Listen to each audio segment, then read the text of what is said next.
नमस्कार उत्तराखंड। उत्तराखंड की माँ थी मानुष, जल जंगल जमीन की आवाज़।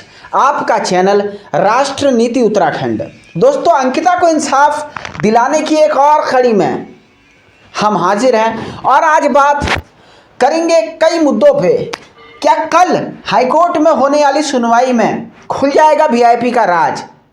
कल क्या क्या होने वाला है हाईकोर्ट के अंदर, पूरी बात तफ्तीश के साथ। SIT chief P Renuka Devi madam ने एक निजी चैनल को इंटरव्यू देते हुए बड़ी बात कही है कि क्यों हो रही है चार्जशीट में देरी, इसको भी समझेंगे। और साजिशों की शिकार अंकिता केस, कौन इसमें साजिश कर रहा है, और इसमें पूर्व मुख्यमंत्रियों की जो बयान आए हैं उस पर भी बात करेंगे। और नो सबूत तो नो सजा, यानी अगर सबूत नहीं तो सजा कैसी, कहाँ से आएंगे अंकिता केस के सबूत? इन चार मुद्दों पे आज विस्तार से चर्चा करेंगे। लेकिन उससे पहले आप लोगों से अपील कि अंकिता मुद्दे पे सबसे तार्किक, सबसे कानूनी, लेमैन को लॉमैन बनाने वाला विश्लेषण लगातार राष्ट्र नीति उत्तराखंड की मुहिम है कि उत्तराखंड के हर मुद्दे को उठाते हुए हैं। तो ऐसे में हम मुद्दों को उठा रहे हैं, आप हमारे चैनल को उठाइए और सब्सक्राइब का बटन दबाइए। दोस्तों, सबसे पहले कल खुलेगा वीआईपी का राज। कल 11 नवंबर की तारीख है। इससे पहले 3 नवंबर की तारीख थी जब हाईकोर्ट ने उत्तराखंड की एसआईटी को बुलाया था केस डायरी लेकर के एक याचिकाकर्ता आशुतोष की पिटीशन पे। लेकिन उस दिन उत्तराखंड की जो पुलिस है, एसआईटी है, उसने कह दिया था कि आज ये पॉसिबल नहीं है, it is not possible today, हमारे पास रिटर्न में कुछ नहीं है, आप चाहे तो ओरल में पूछ लीजिए। तो उत्तराखंड की हाईकोर्ट ने कहा था कि हमें मुखागिरी कुछ नहीं चाहिए, हमें आप जो दोगे रिटर्न में दोगे, लिखित में दोगे। तो उत्तराखंड की एसआईटी ने कहा था कि हमें 11 नवंबर का सर आप वक्त दे दीजिए, इस दिन तक हम कोई ना कोई इस मुद्दे को जो है लिखित में आपको पूरी चीज़ें दे देंगे।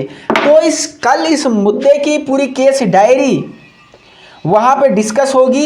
एकल जज की पीठ है जिनका नाम है जज साहब मान्यवर लॉर्डशिप संजय मिश्रा सर। तो इनकी एकल पीठ है और इन्होंने कहा था कि भाई कल हमें केस डायरी चाहिए और इस केस डायरी में वीआईपी का नाम हो सकता है। कौन कौन से सबूत एसआईटी ने अंकिता केस में जुटाए वो हो सकते हैं, कौन कौन से एविडेंस और कौन कौन सी धाराएं इस केस में ऐड ऑन की गई हैं वो हो सकती हैं। तो कल इस केस की पूरी स्थिति हाईकोर्ट में क्रिस्टल क्लियर हम कहते हैं कि हो सकती है। और अब ये हाईकोर्ट के ऊपर है कि कल जो कोर्ट की प्रोसीडिंग होगी उस कोर्ट की प्रोसीडिंग को क्या हाईकोर्ट पब्लिक डोमेन में रखती है, वो चीज़ें वहाँ से निकल के बाहर आती हैं। जो हमारे ऑनरेबल लॉयर्स हैं हाईकोर्ट के, जो इस केस में वहाँ पैरवी कर रहे हैं, वो लोग बाहर आकर के क्या बयान देते हैं, इन पर नज़र रहेगी। लेकिन कल का दिन बहुत ज़्यादा इम्पोर्टेंट है और वीआईपी के लिए आज क़यामत की रात है। तो ये बात यहाँ पर तय मानी जा रही है क्योंकि हो सकता है कल वीआईपी के नाम पे बहुत बड़ा खुलासा हो ही जाए। Point number 1। अब दूसरे बात करते हैं, एसआईटी की चीफ जो है रेणुका देवी मैडम ने एक इंटरव्यू दिया TV9 भारतवर्ष को। ये एक प्राइवेट न्यूज़ चैनल है TV9 नेटवर्क का। तो इनको एक इंटरव्यू दिया और उनसे जब सवाल पूछा गया कि चार्जशीट में आप देरी क्यों कर रही है, क्योंकि ये सबके मन में प्रश्न है कि इतने लंबे समय से जब कोई अपराध हो गया था तो चार्जशीट में इतनी लेट क्यों, क्योंकि लोग इस मामले में तेजी से सजा दिलाने की मांग कर रहे हैं। तो ऐसे में एसआईटी चीफ ने जवाब दिया कि जो चंडीगढ़ की लैब है, कौन सी लैब है याद कीजिए, हमने आपको बताया था जहाँ पर साइंटिफिक एविडेंस की चेकिंग होती है, उस लैब से अभी तक कुछ रिपोर्ट्स जो हैं नहीं आई हैं और बगैर रिपोर्ट्स के हम चार्जशीट कैसे फाइल करेंगे, ये उनका कहना है। तो ऐसे में क्या ये जवाब संतोषजनक है, ये बात देखने की है। लेकिन मेरी माने तो ये जवाब संतोषजनक है। मैं मानता हूँ कि चार्जशीट भले 15 डेज आप और लेट कर लो, लेकिन चार्जशीट इतनी मजबूत होनी चाहिए कि कल की डेट में ये केस किरण नेगी की तरह ऐसा ना हो जाए कि गुनहगार छूट जाएं जल्दबाजी में चार्जशीट। भले ही जो है डिले जस्टिस इज डिनाइल कहते हैं कि देर का न्याय अन्याय के समान होता है। लेकिन और एक किस्सा है कि hurry justice is buried, hurried is buried, तो जल्दबाजी में भी किया गया न्याय बहुत सही नहीं है। तो इसीलिए आराम से पूरा मुद्दों को एक बार देख लें, सबूतों को टटोल लें, ताकि कल की डेट में, क्योंकि चार्जशीट एक ऐसी चीज़ है जो केवल एक ही बार फाइल हो सकती है, बार बार चार्जशीट फाइल नहीं हो सकती है। तो एसआईटी के अपने जो तर्क हैं उन तर्कों को हम सही स्वीकार कर सकते हैं।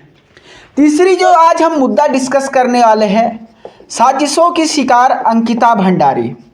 ये सवाल लगातार पूछा जा रहा है कि इस केस में कितनी साजिश है, कितने छल, कितने कपट और कितने परपंच रचे जाएंगे। लगातार इस केस में ऐसे कल हमने 10 सवाल भी पूछे थे और हमने ये भी पूछा था कि आग किसने लगाई, रिजॉर्ट किसने तोड़ा, महिला उस समय पोस्टमार्टम के समय क्यों नहीं थी, पोस्टमार्टम रिपोर्ट अब तक सार्वजनिक क्यों नहीं की गई।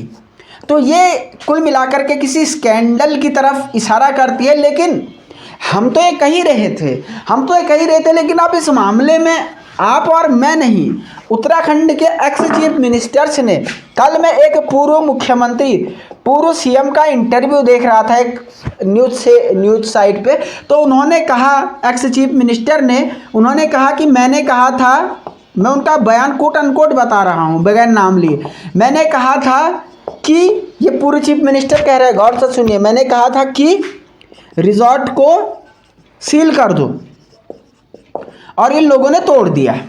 तो जब पूर्व chief minister, ex chief minister और एक नहीं दो पूर्व चीफ मिनिस्टर्स ने उत्तराखंड की सरकार पर सवाल उठा दिए हैं, तो ऐसे में आम जनता के मन में भी सवाल उत्पन्न होना लाजमी है। क्योंकि मीडिया सवाल उठाए, आम लोग सवाल उठाए, ठीक है, लेकिन उन्हें अपनी सरकार के खिलाफ अगर एक्स चीफ मिनिस्टर सवाल उठा रहे हैं तो सवाल वास्तव में गंभीर हो जाते हैं और इस बारे में धामी सरकार को भी कोई ना कोई बात बतानी होगी, कोई ना कोई फैक्ट्री उन्हें बताना होगा। अब आप आज के आखिरी मुद्दे, नो सबूत और नो सजा पे, नो सबूत नो सजा, इस पर चर्चा करने की हम कोशिश करेंगे। दोस्तों देखिए, लोग, किरण नेगी का केस हुआ है, लोग कह रहे हैं कि सुप्रीम कोर्ट ने अन्याय किया है। क्या वाकई में सुप्रीम कोर्ट अन्यायी और अत्याचारी है जो बलात्कारी को छोड़ रहा है? जवाब है नहीं।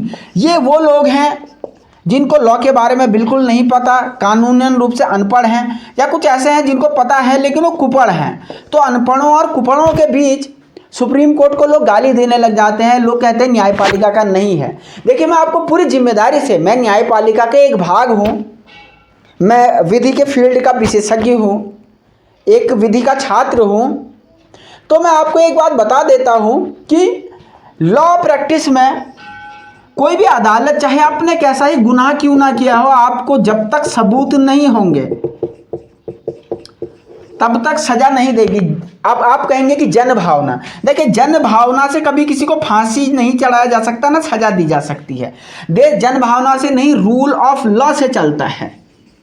और अगर आप सुप्रीम कोर्ट में उसको गाली दे रहे हो, सुप्रीम कोर्ट में अगर आप पुलिस सबूत नहीं डालेगी, अच्छी पैरवी आप नहीं करोगे, अच्छे वकीलों को खड़े नहीं करोगे, तो सुप्रीम कोर्ट क्या करेगा कि अपने मन में आकर के कि भाई किसी को भी, चलो, क्योंकि 200-400-500 लोग या एक राज्य की जनता की भावना है तो किसी को फांसी पे चढ़ा दे, नहीं। इसीलिए हम हमेशा किस बात पे जोर देते हैं? हमने हमेशा जोर दिया अंकिता केस में कि आप एविडेंस जो है सॉलिड कलेक्ट करो। किरण नेगी केस की पैरवी, अंकिता केस की पैरवी आप सॉलिड तरीके से करो, अच्छे सबूत जुटाओ, जिन सबूतों को काटना मुश्किल है। आप यकीन मानिए, हर कोर्ट इसे फांसी की सजा देगी, हर कोर्ट इसे फांसी की सजा देगी, ये बात तय है। तो ये बात मैं आप लोगों से यहाँ पे कहना चाहता हूँ। तो फालतू की बयानबाजी से लोगों को भी बचना चाहिए, ये बहुत ही निष्कर्षपूर्ण बात है। तो फिर वीडियो के अंत में इतना कहूँगा कि अगर आपको हमारे विश्लेषण और हमारी इस लड़ाई में हमारा साथ देना है तो इस चैनल को सब्सक्राइब करें और सभी वीडियोस को देखें, ना सिर्फ अंकिता भंडारी वाले मुद्दे को, और भी हम हमेशा ज्ञानवर्धक विश्लेषण लेके आते हैं। चाहे हमारा कार्यक्रम सावधान उत्तराखंड हो, चाहे उत्तराखंड नामा हो, चाहे हमारे पॉलिटिकल कार्यक्रम हो, चाहे हमारे अन्य विषयों पे कार्यक्रम हो, सबसे निर्भीक, तथ्यपरक, कानूनी और सटीक विश्लेषण लेके आते हैं। तो देखते रहिए, स्वस्थ रहिए, मस्त रहिए और बने रहिए हमारे साथ। बहुत शुक्रिया, धन्यवाद, नमस्कार। राष्ट्रनीति उत्तराखंड।